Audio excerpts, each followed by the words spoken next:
You're listening to the Jaunty Mantis, a podcast of creative questions for curious gamers. My name's Jesse, and with me is my co-host, Matty. Say hello. Hoo-ha! Hoo-ha, Charlie. It's going to be the whole episode, just warning you now. Yeah. Welcome to the Jaunty Mantis. We're a TTRPG podcast, and we are now in season 2. And Jesse, what's the theme of season 2? The theme of season 2 is creation without number. Yes. We're workshopping that name as we are recording what is probably episode 2 of the season.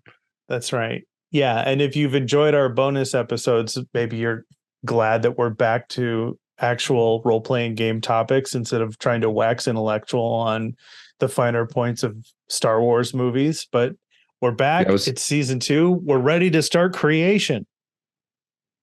Yeah, so a little bit of a backdrop for this. We got really into the idea coming off the genre episode, which will be episode 1 of this season. So by now you're listening to episode 2.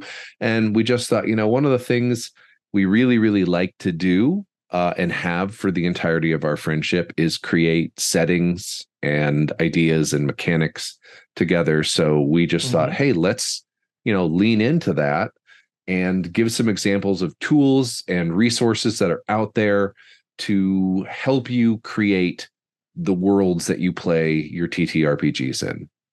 Right. And think of this as like an actual play for creating a campaign setting or an adventure or whatever we decide to get up to in season 2. So luckily, and this is kind of why we're calling it Creations Without Number, there's this guy. You may have heard his name, friend of the show. I wish he was. No one knows how to contact him. He's an enigma, a cipher, but I brought him up many times. His name is Kevin Crawford. He runs like one of the sharpest Kickstarter based RPG companies, Sine Nomine Publishing. They usually deliver a month ahead of time. Like if you are a listener and you ever think about kickstarting an RPG, he's done blog posts about what it takes. And his advice is basically like write the whole book before you write a Kickstarter. Just write the whole book. And he has these amazing tools.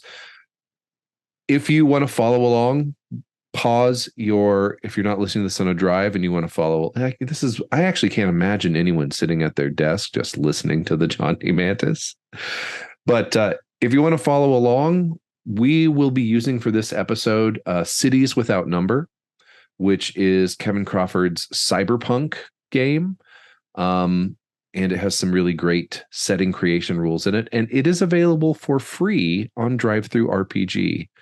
All of his major Without Number books have a free version and a deluxe version that has additional content in the back.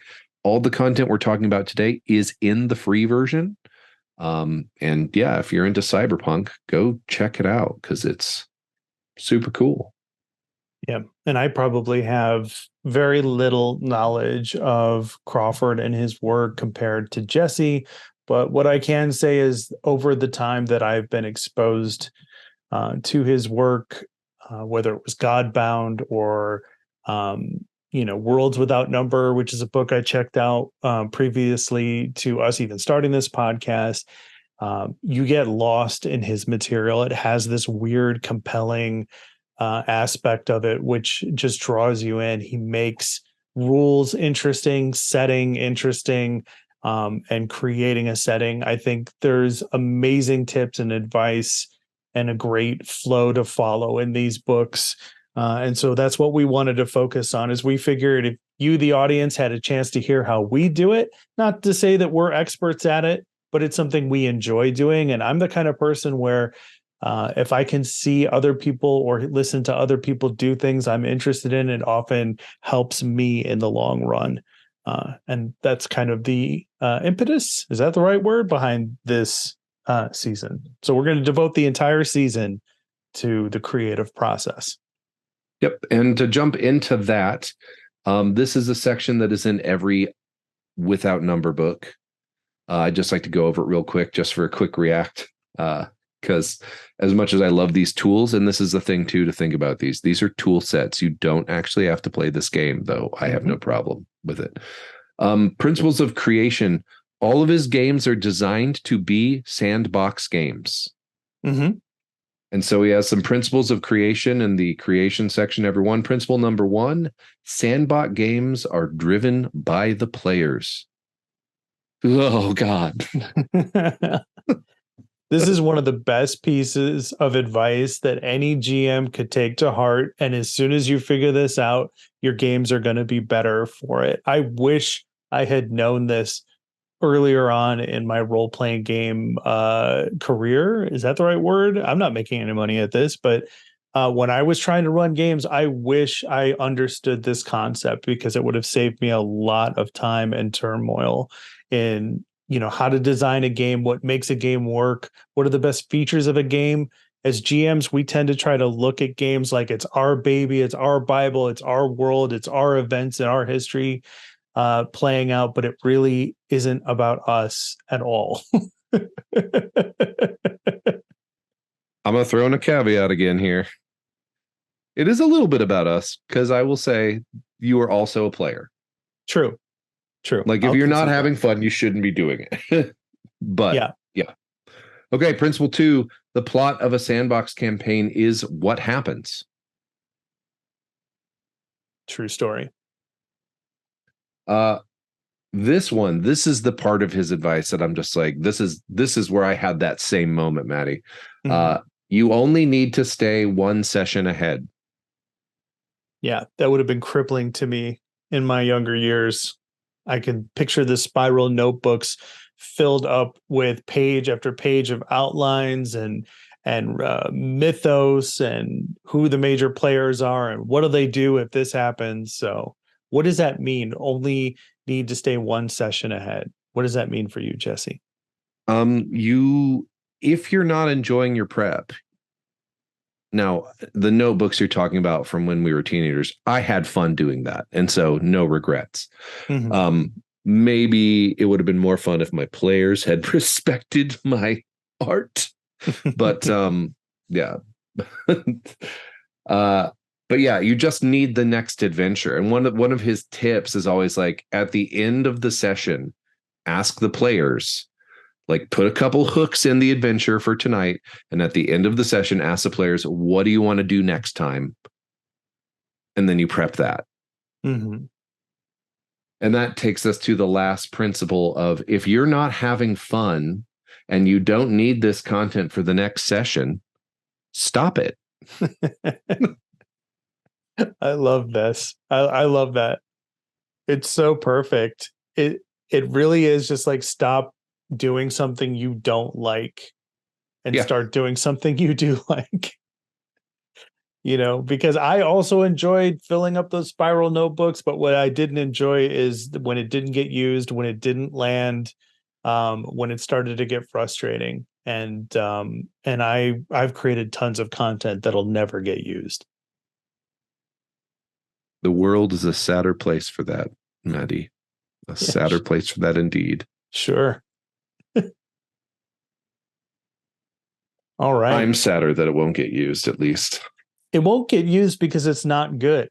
And that's the thing, is we as GMs, like anyone who wants to be a GM, let me just say this, like, I tip my hat to you. A common phrase that my father says constantly is, hey, remind yourself you're not perfect. And I think that's an important thing to remember for being a GM. Remind yourself you're not perfect. Forgive yourself. Make it okay to make mistakes. You don't have to be a Stephen King level storyteller. You're not writing the Lord of the Rings. And in your heart is the passion and the drive to want to run a game and a shared play experience for other people. And that's amazing. Like, I hang out with in-laws or friends who don't game, or if I talk to strangers, and it's like, we as gamers, especially those of us who run games, we participate in something that is so unique and special that the vast majority of all other people not only don't do it, but they have no concept of it. I love all of my friends. Some of them don't understand role-playing games, let alone why you would want to be the person facilitating that game. So you are that special person. Make this job as easy on yourself as you can and use the necessary tools that make it and keep it fun for you along the way. Yep. And okay, I'm going to have a little bit of hubris before we formally gear up. Speaking of gear up, I've thrown a link in the chat to a document where we can record things as we go. Sure. This may be hubris. I expect what comes out of tonight is going to be, in my head, really cool. And I'm going to love it and be like, why aren't we playing a campaign in this? Because that's what happens every time Matty and I have one of these conversations. True story. If I am right about that, and I could be very wrong, this could be already the engines on fire. We're spiraling out of the sky like the oxygen masks have deployed. Who knows? But if I'm right, I just want to remind y'all that this is a conversation between two humans that love each other very much, are used to each other's communication style, and have been doing this for 23 years, 22 years. So this is not our first try. And if you're going through this process and being like, it wasn't as cool as the Jaunty Mantis, therapy is a good place to start. We should cut this. I was trying to be helpful and I just sound like a prick. No, you're going to keep it in because I said I sound like a prick, aren't you? Yeah, I'm going to keep it in, definitely. But you make a great point in that you and I do have chemistry and we do have the ability to play off of each other's ideas. And if you haven't already heard that in the podcast already, including episode 1 of this season, where Jesse solves the problem for me right after I say it, like that's an example of what we're talking about. So don't be intimidated by our process. Just listen to it and enjoy it. And if there's something here for you, that's awesome. If you start to listen to this and you're like, you know what, this is bullshit and I can do this in my sleep and these guys are idiots, fair play. That's totally fine. Keep listening to it also so we can have the download. I don't know. Whatever the case may be. Speaking of the download. Jack in, friend. Set the lights to neon. Listen to the rain patter on the glass. Smooth jazz mix with bumping chip tunes. The streets are dangerous tonight. Cyberpunk. We already used the cool music for our intro, so never mind. Okay. So when you create a cyberpunk world, according to the system, you have a couple of levels to go through, and we're going to run through these tonight. The first is the world, which is a very high-level overview. The second is the city. Mid-level. And then you have the district, which is where play mostly happens. The city is made up of districts. The bottom level. The bottom level, yes. And there will be people in and places and organizations. So page 110 in the book, if you're following along at home, choose a date. What year is it? Oh, this one I really like and they give this advice in this book of why you would choose a future date or a past date.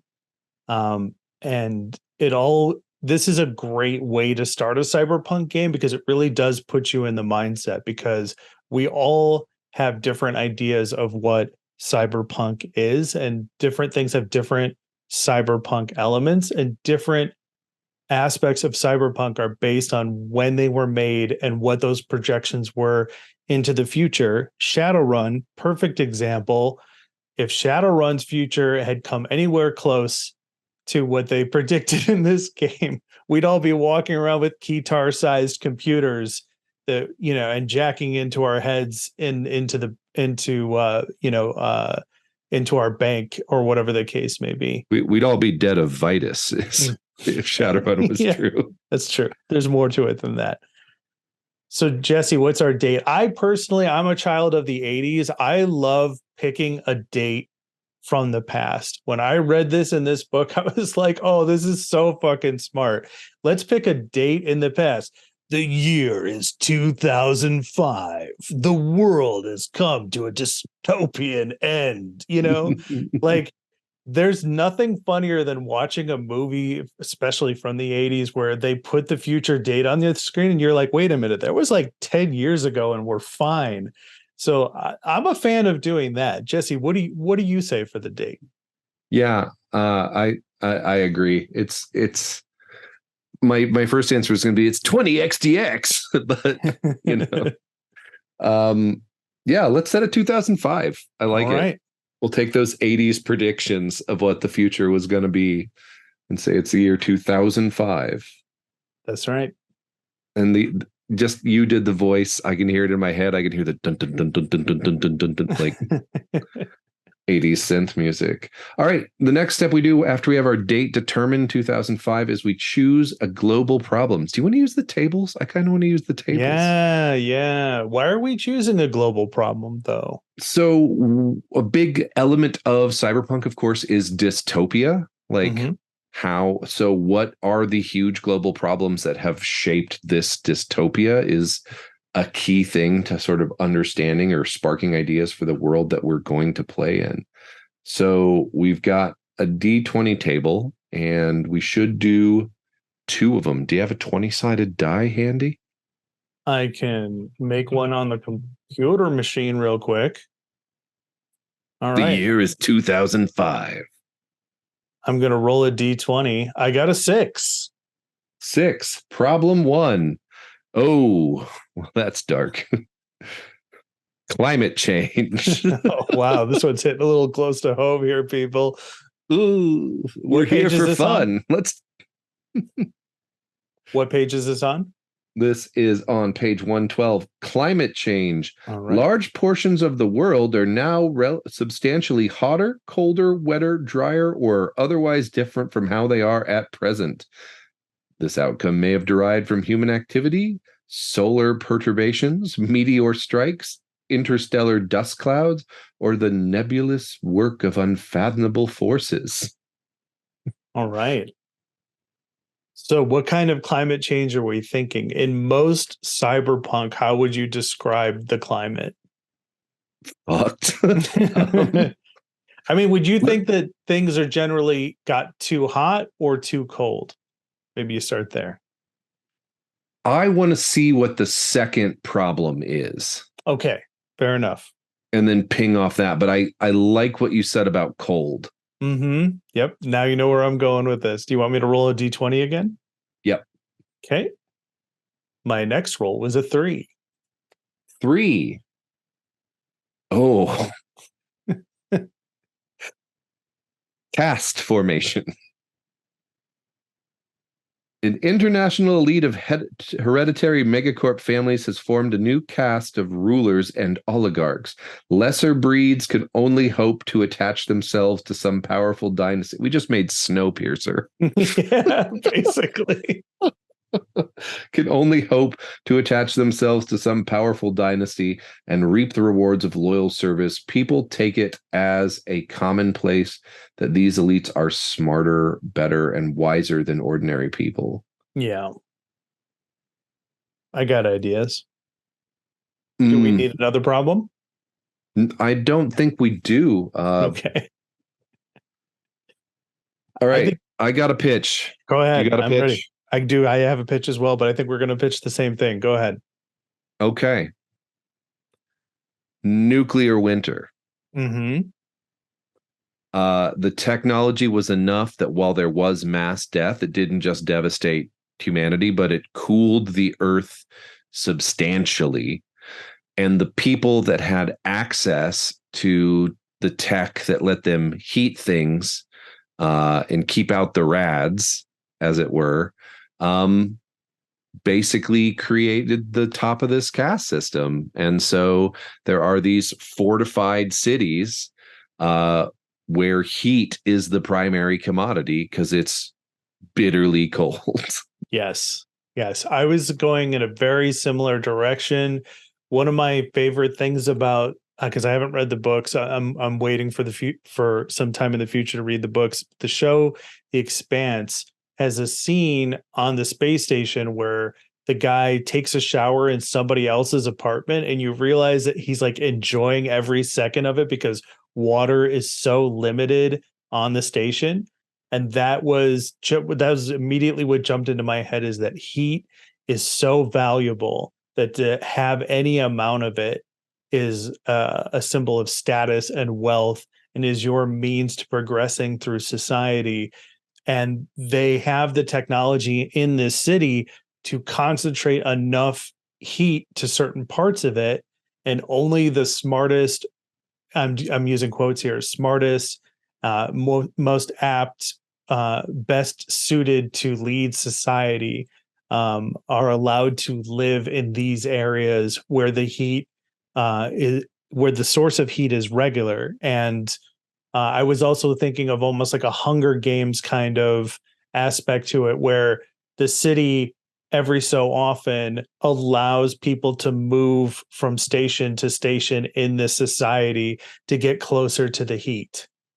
I'm picturing like the upper cast has like huge domes, because let's say the technology is like super cheap and not hard to maintain, but they just keep such a control on it because they're capitalist motherfuckers that like up on the top levels of the city, like there's domes that it looks like 1950s suburbia up there, like because they can just heat so much. They've got plant samples, the sky's blue because they scrub it, like it's just like, oh, everything very, like Stepford Wives creepy. In the lower cities, whoever's strong enough, like the gangs control proximity to the heating pipes, like that don't even put out heat, but being near them is warm enough to be alive. Right. So like, yeah. And this starts to, I don't want to get too far ahead of ourselves in the process, because I know there's a part of the Kevin Crawford process in this book about when things start to go wrong. So I'll bookmark that for later, because I have an idea for that. But that means we also need to come up with, here's a separate tangent, is how is heat distributed if you are temporarily away from the pipes? Is the cold so lethal that you need to carry heat in devices in order to keep yourself alive? Is there a lethality, and how immediate is it for different parts of the city? Like, do parts of the outer parts of the city even look like frozen, like winter wonderlands? Like, do you understand what I'm talking about? Like, they almost look like they belong in a snow globe, like the exterior parts of the city. Yeah. I got this image in my head of like, you always see the neon. You always see the neon in the rain in a Cyberpunk game. I'm just thinking of the neon in the snow, and the reason why. Weird little story. 1 year when I was in China, there was like a freak snowstorm on Chinese New Year. And if you think like fireworks are bad on holiday in an American city, like the people who invented them, like it was like war footage, and the light diffuses in the snow. So it's just like these just color blooms, just like pulse, and then the weird echoey percussion. And I'm just picturing the neon in the snow and ash. We're going to do districts. I feel like it's vertical. Okay. Because heat rises. Yes. And so does the cream of the crop. But I think there's probably a shanty town. I don't think it's so cold you like freeze within an hour. Okay. But I think if you can't find shelter like 7 to 8 hours without like good clothes, will give you frostbite and then kill you. Okay. I think probably the global mean temperature is probably something like 10 to 15 degrees. And I don't know if that's scientifically accurate for how fast it will kill you, but. Gotcha. Okay. That works for me. I still would like some sort of transportable heat technology in this environment, however. Even if cold does not have that brutal lethality to it. I think it's an interesting element to have the characters have to trade in a currency of heat, and it's stuff that they can I don't know if it's a device that they can load cartridges into, or if it's the cartridges themselves or something like that. But I think taking the heat as a literal form of currency in life, I think is a great way to impress the setting upon the players. I love that. Cool. I also, very obviously people hear influences here, but I also love the idea that, hey, what if there's a piece of cyberware that basically you replace your blood with antifreeze? Oh, yes. Like, and it's so expensive that people like can pretty much only get it for an indenture contract. Mm-hmm. Oh, that's perfect. And you can make all sorts of really cool merc like antagonists and villains, Yeah. like you can make sympathetic characters. You can offer that as a player character option where it's like you have donated your body to this servitude in exchange for the ability to just live in some sort of relative comfort by having this addition or feature to your body now. Yeah. But you have to change it out. Yeah. Yeah, and then we should also come up with how that's done, because it should not be clean. It should definitely be painful, and it should be something that like attracts attention, like it smells terrible or something like that. Oh yeah, and there's definitely a black market, like Yeah. bathtub antifreeze blood market, like in the Undercity, where like yeah, you might live, like yeah, I love because it. cyberpunk technology did not empower you. You give up, more of your humanity and more of your freedom just to get an edge to keep ahead in this hyper capitalistic hellscape. Wow, we made a terrible place. I mean, where you got to hit all the important elements of cyberpunk, right? Which is like ultra violent, despair. There's an element of social commentary with like, the state of what is it, like the state of consumerism and capitalism, and making extrapolations on what we have today, or the potential of what's coming tomorrow. And so I think that's what as long as we hit those core aspects, we're making a great cyberpunk game. Cool. What's next? All right. Jumping back to page 110 on our checkbox, we have, or sorry, not page 110.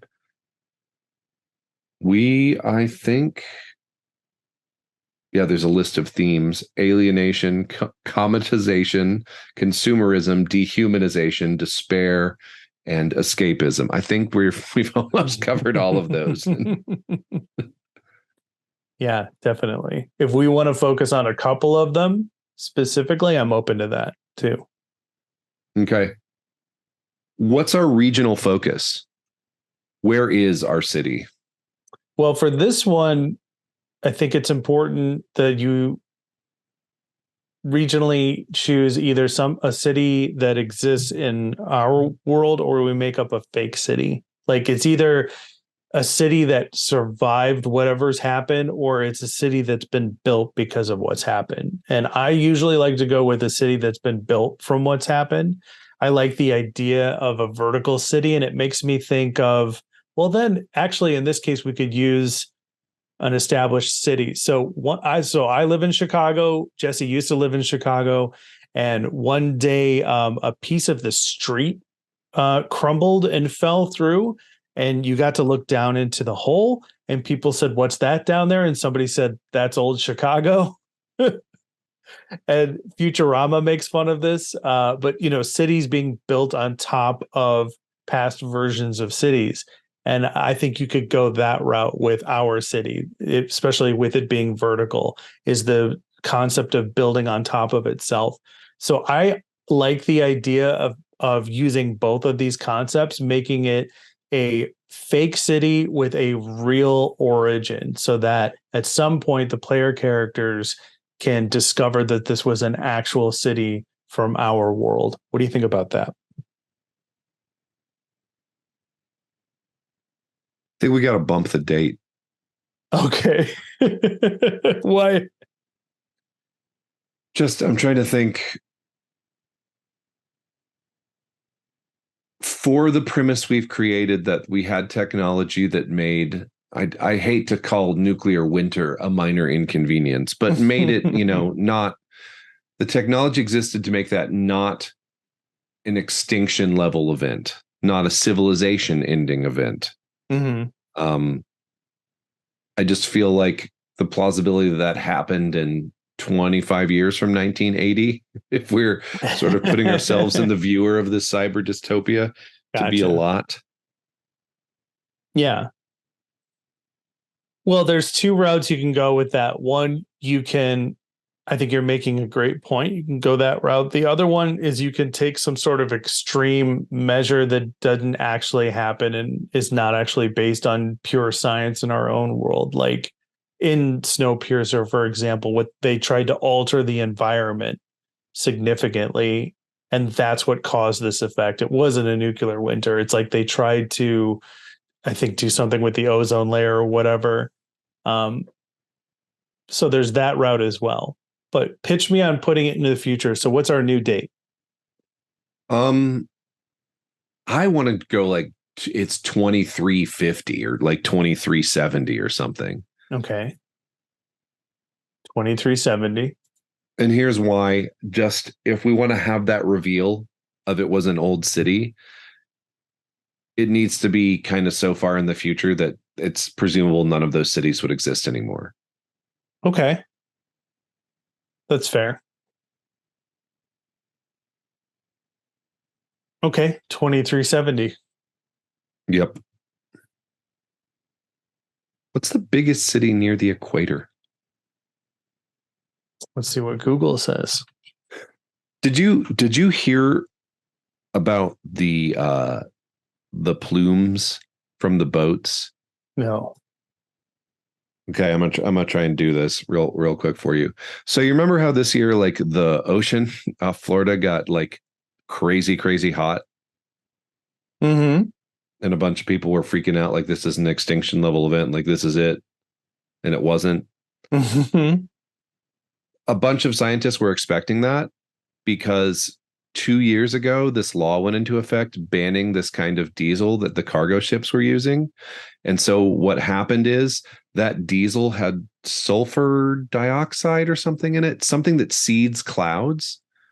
So basically these transport ships just going across this patch of ocean, because it's one of the most heavily traveled shipping lanes in the world, were seeding clouds, and the cloud cover kept the water cooler. Like the pollution had a knock-on effect of keeping the water temperature down. So this is an El Nino year. This year there wasn't that cloud cover, and the temperature in the water shot up. Interesting. Which gave some people the idea, we could seed clouds. Mm-hmm. Right. Which gets us to Snowpiercer. Uh-huh. Yeah. So large cities near the equator, there's a bunch of them. I think from this list on the internet, we have Bogota, Colombia, we have Singapore, we have Kuala Lumpur, Malaysia. I have a tendency to go with things that most people would just recognize immediately, and I feel like Bogota, Colombia is very recognizable. What do you think? But, that's just me. Yeah, I think also too, I worry that we'll get into trouble with setting it in Asia. So yeah. That's the other advantage to using a made up city that only has roots in reality, is like if you're trying to be more sensitive or culturally sensitive, or if you don't want to do the straight white guy thing that a lot of us straight white guys do, which is take stuff from other cultures and then modify it so it's the cool thing in our crazy story that usually ends up being the monsters or the weird magic, making up your own thing kind of gives you a little bit of room from that. So we don't even have to make it an actual city. We can just use a completely made up city, which is maybe what we should do. Yeah. I had a friend from Colombia, and they showed me pictures of like the landscape around Bogota, and it's beautiful. Let's put it in the middle of the ocean Okay. because they're frozen solid, Yeah, why not? right? It's the middle of the ocean somewhere. Maybe there's some mountains nearby. That could be any island chain in the world. We can nail that down later. Right. And that could be a cool reveal in its own, that your city that you live in is actually on top of the old ocean. Yeah, it grew out of an underwater colony. Mm-hmm. I love it. Cool. All right. What's next? Any superpowers? Superpowers. Does cybertech count as superpowers? No, I mean, like, are there any national Oh. governments that have superpower status? Right. That's hilarious. Yes, there are superpowers. Who are they? They are okay, so the superpowers at work here, one of them is a society or corporation that is convinced it's doing the right thing. It's convinced that only a certain amount of the human race actually has the ability to make life better, that the rest of us are just like wasteoids who are contribute nothing to society. And this is the organization that has enacted the Hunger Games-esque process of lifting people up in order to find them and elevate them towards the heat. So my question is that a thing that happens in a bunch of cities across the world, all controlled by this one overarching structure? Or Yes. Is that a local city thing that it exists depends on in the scale. scope of this one city as an injustice to, survive? And I don't want to say an injustice to fight in a cyberpunk game. It's an injustice to survive. I feel like this is something that exists in all cities, and it's based on a protocol that was enacted when the horrible shit got past the point of no return. Like when the catastrophe of this world gets to a point where people realize, oh shit, we're fucked. This is it. Like they start opening up all this, like maybe old government policy that was written or guidebooks, or they start like reading stuff about like, that was, written by people who predicted events like this, and they've taken it as gospel. Like it's grown into gospel in the future, almost to the point where it could even have religious connotations to it about elevation and it's a mysterious body above the corporate level. Mm-hmm. And it's called EDA. It's called EDA? Okay. Mm-hmm. All right. EDA, the EDA. Okay, what do we call it? EDA. No one knows anymore, but it used to stand for Emergency Disaster Authority. Nice. Okay, I like that. And then people can talk about, in the words of the Edda, like. That's awesome. And it kind of pings off the Poetic Edda, which is a Viking poem. So Vikings, I don't know, just getting some ideas, getting loosey-goosey with it. I like it. Now, does the Edda have, are there faces of the Edda? Like, are there deities of it? Or is it just like an idea? Like, does it have deification? Does it have religious structure? I say we don't answer that yet. Okay. Until we get into organizations and things. But having said we don't answer that yet, I think even the corpse toe the Edda line. Okay. Why? Yeah. If that's a mystery the players are interested in, maybe it can be revealed in game, but like they at least pay lip service to the Edda. And yeah, I want there to be like another superpower of people that threw off Edda regulations, but they're so far in another part of the world that it doesn't even really matter. I don't see there being a lot of like inner city travel. Mm-hmm. I like the idea of a corporate structure that is practicing a system of beliefs that it may or may not necessarily believe in, but is considered a part of fitting into the corporate structure. That's like every corporation. I know it means that Like our values are, we live for our values. well, and then you have those people that are like, why are we even doing this? It doesn't make any sense. You know what I mean?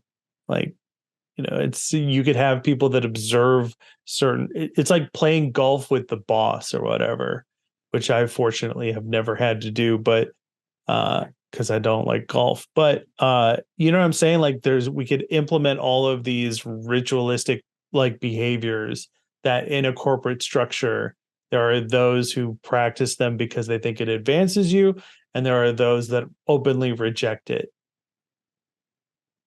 Yep. Oh man, there's so a plot about like a dynastic succession struggle. Like the kid's a traditionalist, and the dad is just like, nah, fuck the Edda. Like, yeah.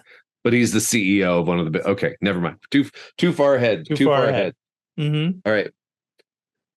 Make 5 major megacorps. We got a table for this. Let's roll on it. What do we need? What should I roll? A D20?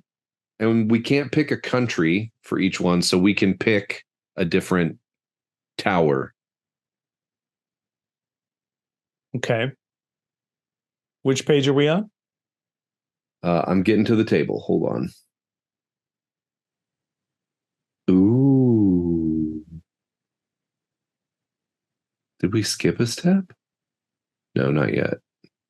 We haven't made the city. Problems.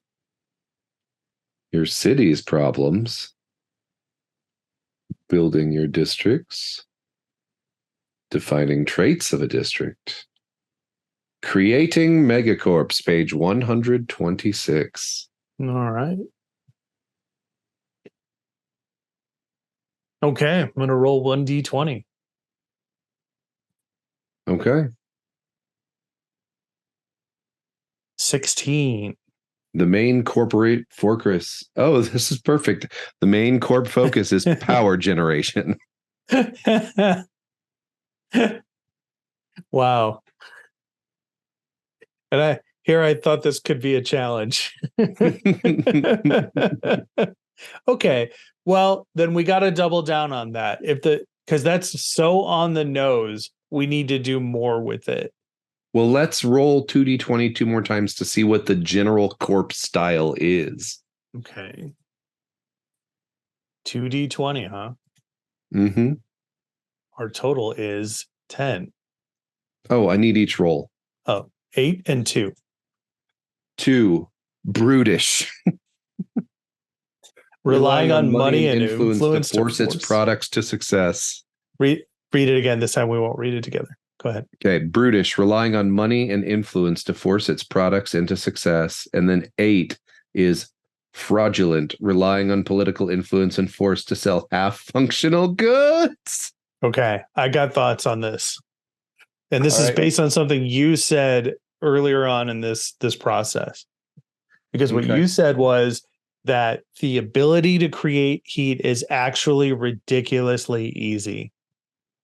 So we make because it's power generation for this corporation, and because it is fraudulent and it is brutish, the company has been trying to maximize profits by creating less stable, cheaper, easier to produce heat, and it is causing destruction. It is causing overload in the system. Oh yeah, they say we can't get to the Undercity to maintain the pipes. The gangs are too rough. They attack our crews, and so they just let the pipes rust out. So those people who live off the scavenged heat from the pipes, like periodically a pipe will blow and just take a whole community out. Like, yeah, and then they go in and patch it. You could have an underground force of opposition that has figured out how to make its own heat as well. What is this corp's particular strength? Roll a 1d20. All right. Got a 10. Strength. Their schemes are unusually effective. Okay. So their schemes are unusually effective. So they've managed to convince the heat provided populace, the people who live in relative or better comfort with this heat, that this is actually a problem that's happening. They have convinced them that of everything you just said about the pipes and it wiping out whole communities, they have turned sections of the city's public against each other because of Yeah. it.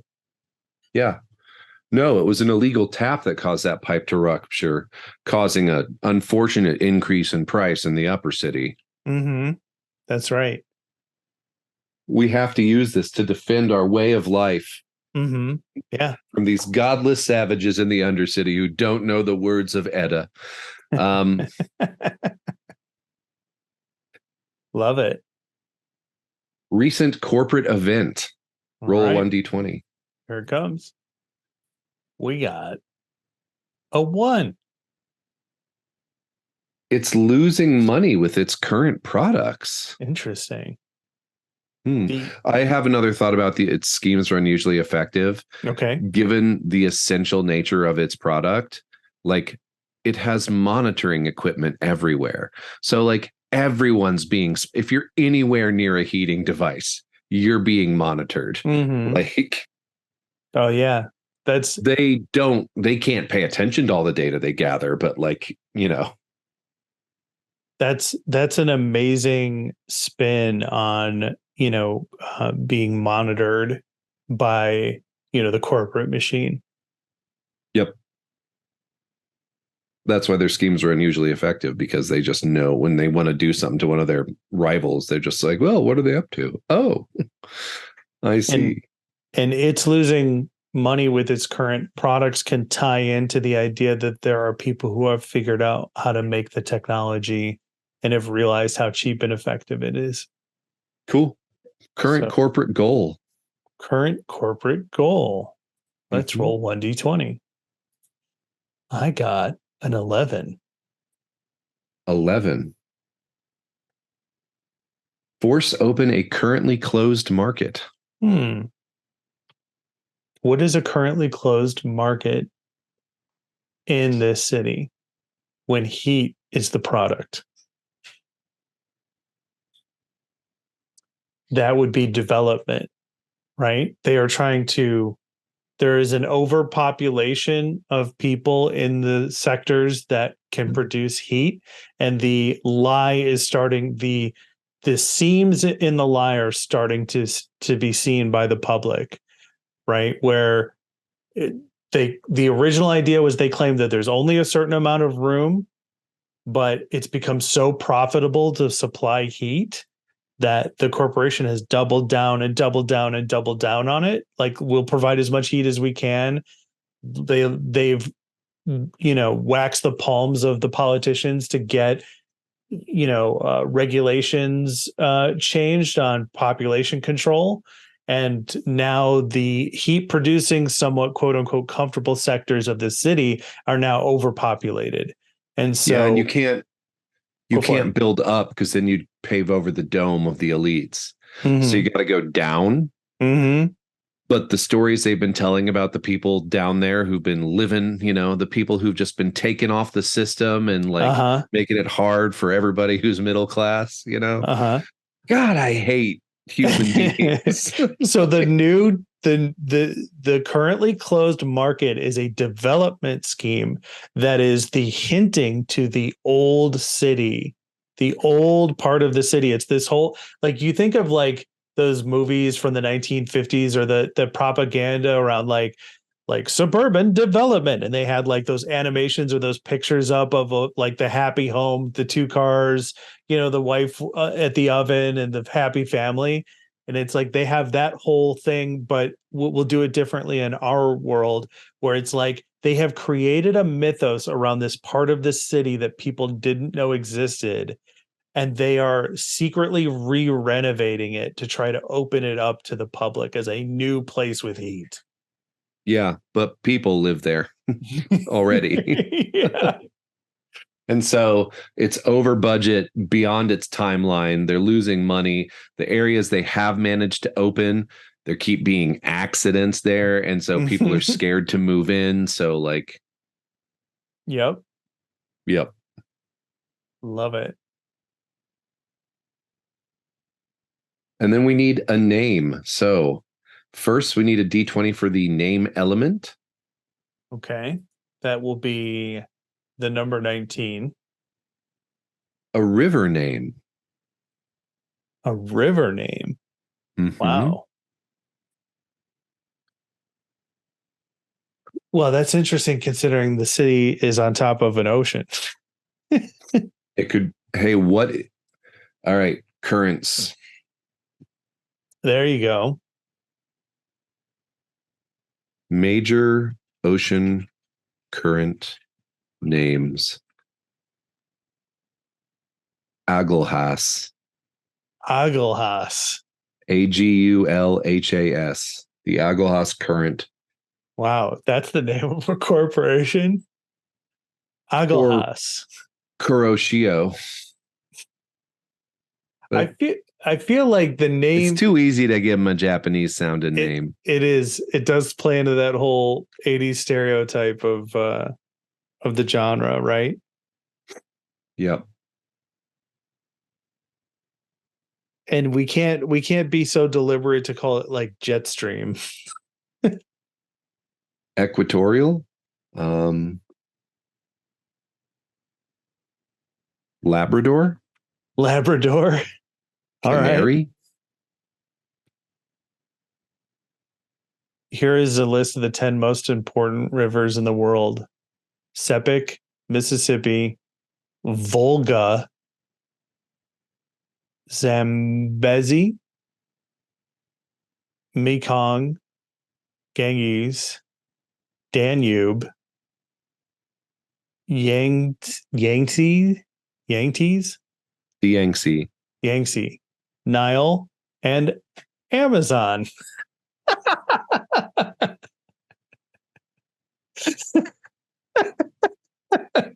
The urge.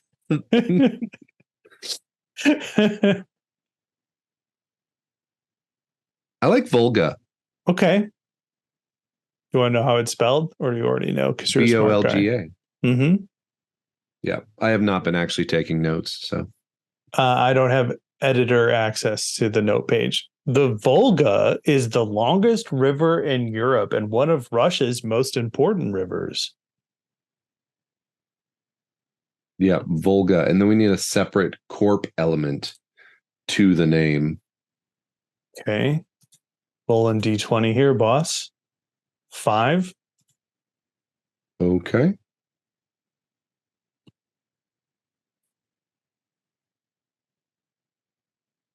Sorry, I've lost my. Okay, 5. Community. Volga community.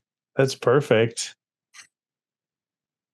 Supplying heat to your community for the last 50 years. Volga. Your community is our community. Volga. The warmths in our hearts, the warmths in our hearths. Volga. Yes. Yep. Are you warm today? Volga. Obey. Volga.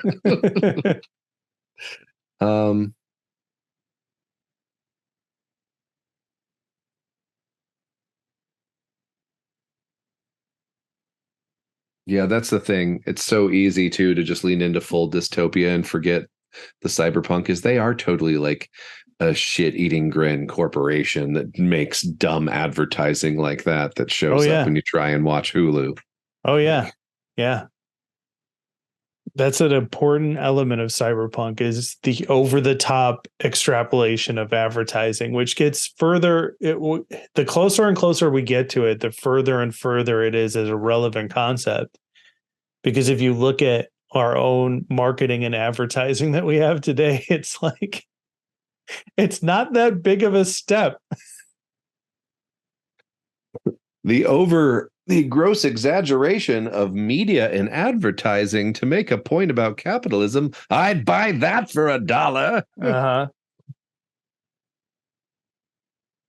Okay. Yes. We've got our problems. We've made the main megacorp. We will probably need to make a couple others, but for sake of time, we can do that off air, maybe report back or pick it up next week. But let's get some more bones going. Vertical city means we can kind of stack maps. Mm-hmm.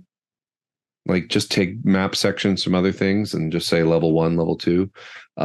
Marking out districts, I think the levels, in a broad sense, the levels are a great way. Yeah, that's an easy one. And there's probably some sort of shanty town carrion district around the base of the tower that they can get enough heat out of the system to stay alive out there. But true story. Okay. So let's get our city's problems. This is why I love Crawford. Some of the following 50 calamities have shaped life in your city and its surrounding regions. So we are going to roll at least twice on the table to get problems in the city. What page? This is a D100 roll. It's page 116. Okay. Our roll is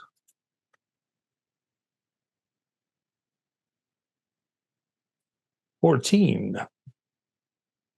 Okay. 14. Civil War. Oh, that fits.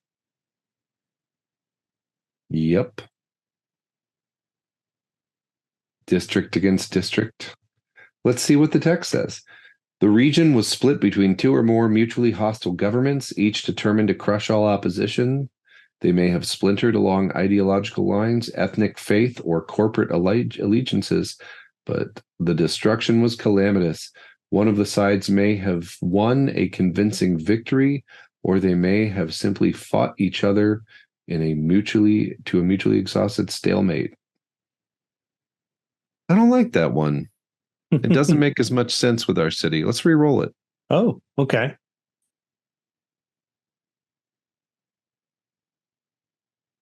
$36. Ooh, failed invasion. All right, I'm listening. The lower level people. It was a riot. And they failed. Yeah. Right? Yeah. It wasn't a failure to repel them. It was a failed invasion of the lower levels to the upper levels. Yes. And that destroyed a lot of the progress on the gentrification of. Could you do it the other way around? Could you do it a failed invasion from the top to the bottom? Because we did mention that there is a mythical-esque piece of potential development. I don't see the top levels failing if they wanted to just go in and kill a bunch of lower level people. Well, the lower levels got to have something at their disposal. Yep, bodies is basically what. All right, we'll do lower level to top level. That makes sense. This is eerily similar to Snowpiercer, but yes. Except it's in a tower. Yeah. What if it was in an airplane that had to travel around? What if it was an airplane being pulled around the world by a big train? Ooh, like a glider. Yeah. Okay. And then we need another problem. Okay, let's roll it. We got a 13. That's Civil War again. It is? All right. Yes. Then we got. Wait, let me explain why I don't like Civil War. Okay, go for it. I don't think there's like I don't know. I guess it could be something against the Edda. I just don't know. I feel like the cities are pretty independent city states. They don't have a whole lot of like region around them with turf or territory to control. Mm-hmm. They're almost like arcologies. Mm-hmm. Yeah. All right. I'm into it. How about 68? Offensive war. I mean, all war is kind of offensive, but the region went to war against a neighbor, provoked by their actions or tempted by the prospect of easy pickings. The attack may or may not have been successful, but a generation of locals has been shaped by military service and the privations of wartime life. So they went done ham on the neighboring tower. Mm-hmm. Okay. And what was the cause of that? I don't know. Maybe it will reveal itself in time. Yeah. Probably something about like our way of life and freedom and Well, there has to be divisions even within the heated community. yeah, no, there's gonna be the other corps. Like Volga's the big one because they do the heating, but there's other services. Like it is a hyper capitalism, you know. Gotcha. Okay. We can re-roll it if you don't like that one. If it's No, I too like similar it. to failed invasion. No, it'll force us to be more creative. We just don't have to answer it right this second. I mean, it could be the undercity invaded and failed, and then the upper city like went to war Mm-hmm. with it.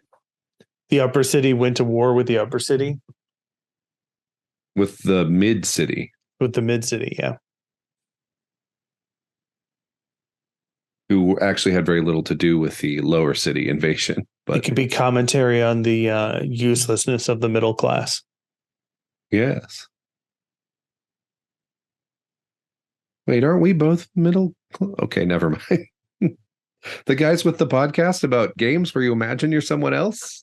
I mean, I don't have kids, so I might be middle class by default because I have disposable income. Fair. Okay, we will make the core district where the players live. Okay. So we have a couple things we need to do to build this district. We need to choose the district traits, choose the district government, define local gangs, and then I think that'll be a good pausing point to record the back half. Okay. So defining traits of a district is okay. Yeah, it's a D100 table on page 122. Okay, 13. Again, jeez. Canal district. Interesting. Where other districts have streets, this one has waterways. It may be the product of never corrected flooding, a seacoast geography, or a city improvement plan gone awry. Oh, what's that word? Awry. Awry. Holy shit, Jesse. I've never seen this word actually in type. Wow. Can we re-record this and you read it so I sound like less of an idiot? Okay. I don't think you sound like an idiot. I think you have a beautiful man voice, and everybody makes mistakes when they're reading sometimes. Canal district. Where other districts have streets, this one has waterways. It may be the product of a never corrected flooding, a seacoast geography, or a city improvement plan gone awry. Oh, damn it. Awry. But the locals have gotten used to getting around in small boats. Aquatic cyber is relatively common here. Interesting. Wow. A canal district. It's pipes. Mm-hmm. It's open pipes that like sluice water. Like right, but it's an official district. Well, that's a trait of the district. It's not the canal district, but in this district, there are open waterways. Gotcha. Okay. Are we going to say that their water is contaminated? Oh, of course it's contaminated. You think people would just leave a valuable resource necessary for life open? Like, and then how contaminated? Like creating mutants contaminated, or I think it definitely creates mutants. Wow. All right. Do you think this is lower city or mid city? I want to say this is a mid-city problem. Okay. Because I would think that the lower city, they would be like, geez, you guys have water? That's amazing. Like in the lower city, it's too cold to have water. Like we have ice, right? We have poisonous, polluted, acidic, or damaging ice. But to have actual water, like people in the lower city haven't even seen water before. So I think we need to reworkshop this name because I think it's from something. The Spire, Mm-hmm. the upper city, the mid city, the lower city, the ring, and the sub city. Okay. I like it. That was in order of quality of livableness too. Mm-hmm. Love it. Let's give the mid city another trait. Okay.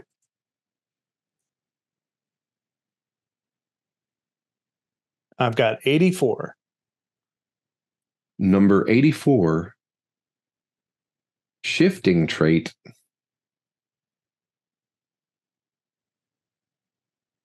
Ooh, roll twice on the table. The first trait is ending here, but whatever force or circumstance is ending it is also giving birth to the second trait. Okay. All right. First roll. 14. Canal district. Reroll. 65. 65. What is ending? Open parkland. Open parkland. Okay. Yeah. What is that?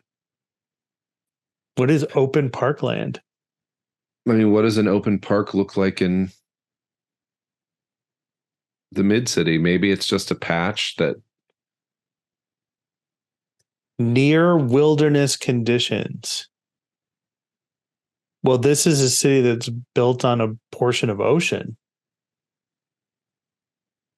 So is there cultivated like sea life that has been incorporated into this park? Like maybe it's like a quasi abandoned like kelp farm, like huge area that's like been stocked with like near wilderness sea life. Like there could be a mythos or a legend around this area that it was, some sort of development project that incorporated all this, sea life or coral or seaweed or whatever, kelp or whatever the case may be. And there's an end to it and a beginning of whatever comes next, which is 36. Number 36. Oh, I thought it was 26 for a second. I was like, uh-oh. A grand structure. Wow. They're going to pave paradise and put in a parking lot. A grand structure. Interesting. So like a new generator or something from one of the other corps we haven't figured out yet. Or this is where they're building the development. Mm-hmm. Okay. Yeah, that would be an easy one right there. Yeah, yep. That's perfect. So they're going to drain out this, That's perfect. Source of food, genetic diversity, like actual resources. They're going to drain it and in order to build this new development to alleviate the mild overcrowding of the upper city. Mm-hmm. I love it. So in a sense, yes, take paradise and put it in.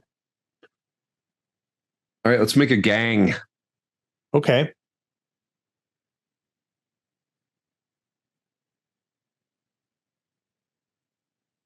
All right. First, what is the main gang income? Roll D20. Mm-hmm.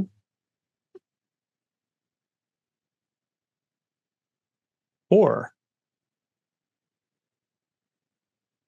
The main gang income is city government lobbying. Wow. A gang of lobbyists? That's amazing. I didn't know how to feel about it. Okay, what's the gang's general style? Oh, this is going to get real weird. Is this another D20?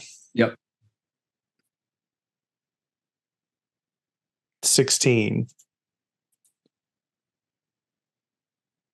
Swarming. Favoring masses of low-level gangers over fewer, more elite members. So, okay. Interesting. So the main gang makes their money from lobbying the government. The city government. And this is done through swarming. That's their style. So are they ecology protesters then? You know what I mean? Environmentalists? Maybe. Are they like, heat for everyone, like a heat for everyone movement?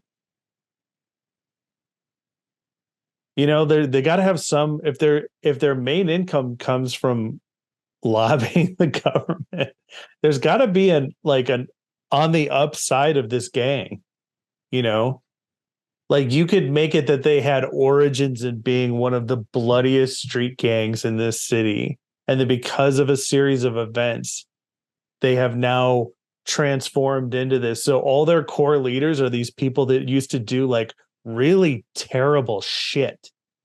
I think they still do really terrible shit when they lobby the city government. Like they don't just like host a pancake breakfast fundraiser. Yeah. Like this is an extrapolation on the falseness of environmental politics in our current society, right? Okay. Like there's so much lip service being paid to the environmental action of our current world. And yet, if you look at it, like nothing's actually being done. There's all these like fake masturbatory actions by the government and corporations, like, oh, this really matters to us at X corporation.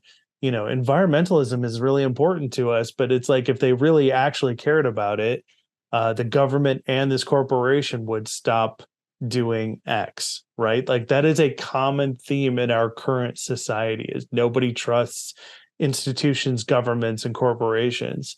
So you could just double down on that like this gang works in that fake sense of environmentalism and uses what we just described. Like the leaders of it are fucking cutthroat, just like diabolical, crazy people who have the front facing aspect of being environmentally conscious. And they have through threats, intimidation, blackmail, extortion, have their hands on the puppet strings of city government. So if you want something done, even the corpse, if they want something done. And they can make you look real bad by swarming you with activists. Flash mob.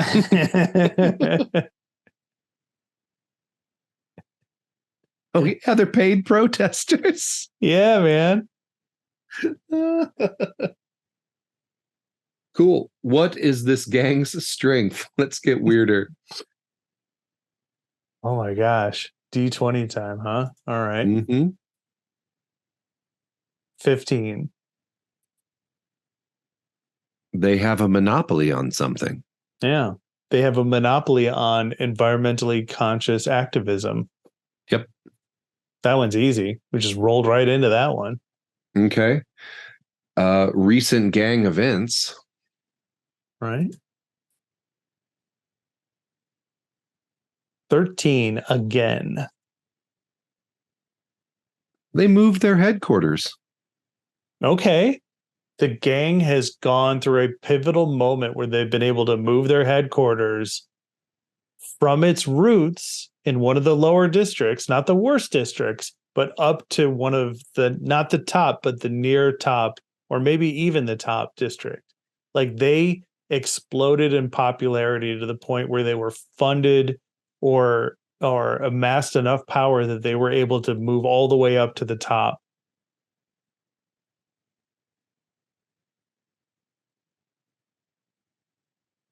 And that's where their headquarters is now. Well, this is a this is the district gang. Do we want the district gang headquartered in a different district? Mm-hmm. Yeah. Like that's, okay. And it's just happened too. And it's a huge point of contention within the gang. Like it gives the PCs an in to the inner politics and how things are breaking down inside of this gang. Like there needs to be conflict within the gang, right? Yes. Okay. Yes. Sold. Thank you for reminding me.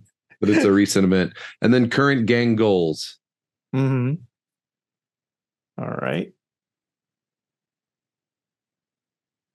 11. Regroup after some recent reversal. Interesting.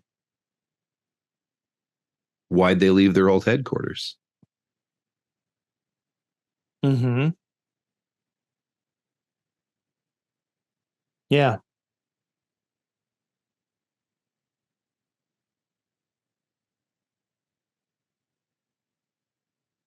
I mean, does a recent reversal that counts, right?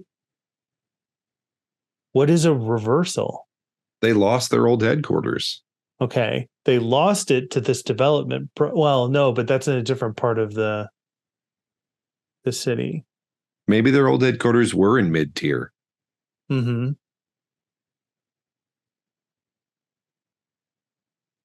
Because like I originally was thinking like, what if their old headquarters was in this development area and they had to give it up and they traded it for. Yeah. Yeah, but that was unpopular with the gang. Mm-hmm. So now they're trying to regroup after losing that headquarter in their sort of historical heart. Mm-hmm. Yeah, they like have sold out at this point. Yeah. All right. Is it time to name this gang? It is. First, we have the name element. 17. Intimidating adjective. And then the gang element. 10. Horde. Intimidating adjective. Wow.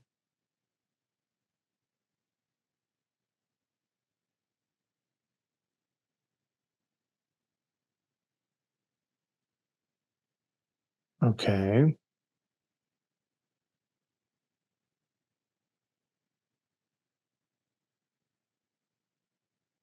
Maybe they just have a terrible name. And their name is intimidating adjective. But it has to incorporate the name Horde into it. I mean, that's what the table says. We can just pick. We can just name them.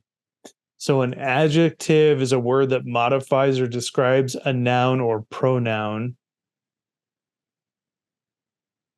Peaceful, optimistic, hopeless, elated, euphoric, afraid. So an intimidating word, an intimidating adjective. I thought of the answer my 13-year-old self would say, would think is cool. They're the crazy horde. The crazy horde. Oh man, that should be my band name. Okay. Let's see.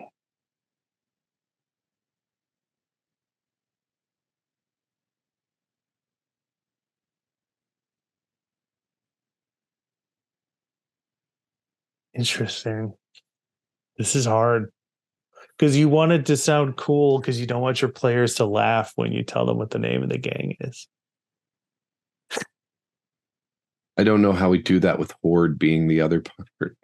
Well, Horde actually fits with the fact that they can flash mob to get what they want. Yeah.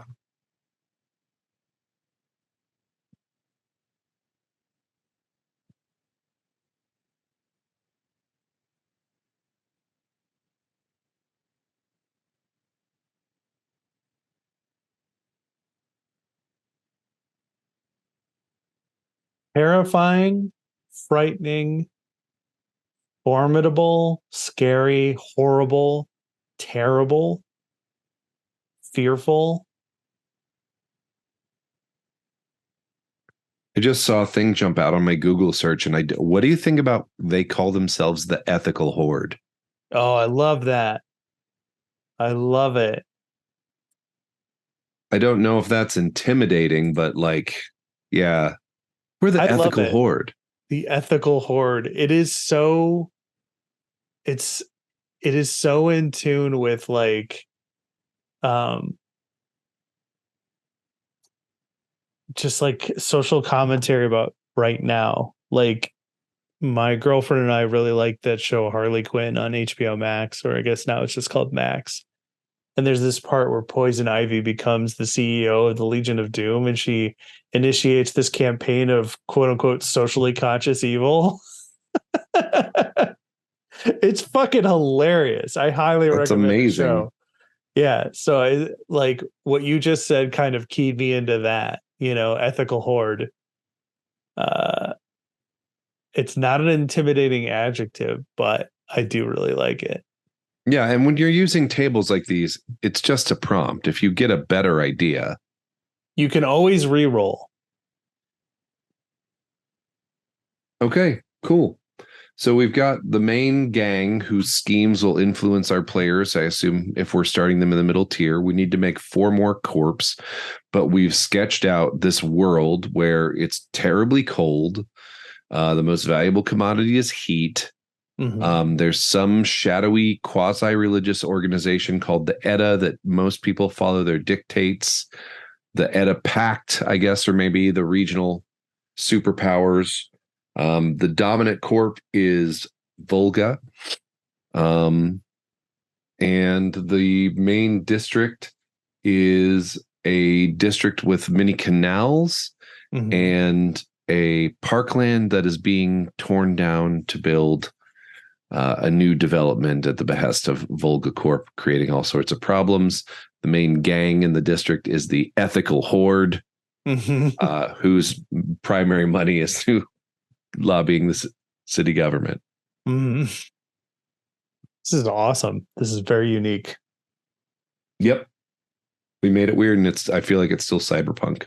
Yep. So we'll zoom in on some other details the next time we record and make the next episode section of this. And then maybe, yeah, we'll get into it. Any closing thoughts? I think the most important closing thought on this is to have fun with it. That's really like why this is enjoyable. Like this started for Jesse and I back at Deluxe Diner over endless cups of coffee and a couple of franchisees. That's really where this kind of partnering and coming up with things. I don't know what kind of blanking on what we call this, but like this creative activity that Jesse and I like to do together. This comes from us just hanging out together. And if it wasn't fun, we wouldn't be doing it. And I think that's the thing is like always remember to have fun when you create for a role-playing game. Yep. And if it's not fun, like Kevin Crawford says, stop it. Yeah, stop it. So, all right. We've been the Jaunty Mantis. If you need to get a hold of us, you can always email at us at jauntymantis@gmail.com. We are on Hex as Jaunty Mantis because I misspelled it when we created the account. And ostensibly we're still on Threads. Just email us if you want to talk to us. Yeah. I'm at Jingoist Fett on Hex. Yep. And I am Jingoist Fett on Twitter. All right, get out there and create some hyper-capitalist hellscape dystopias. Yeah, what Jesse said.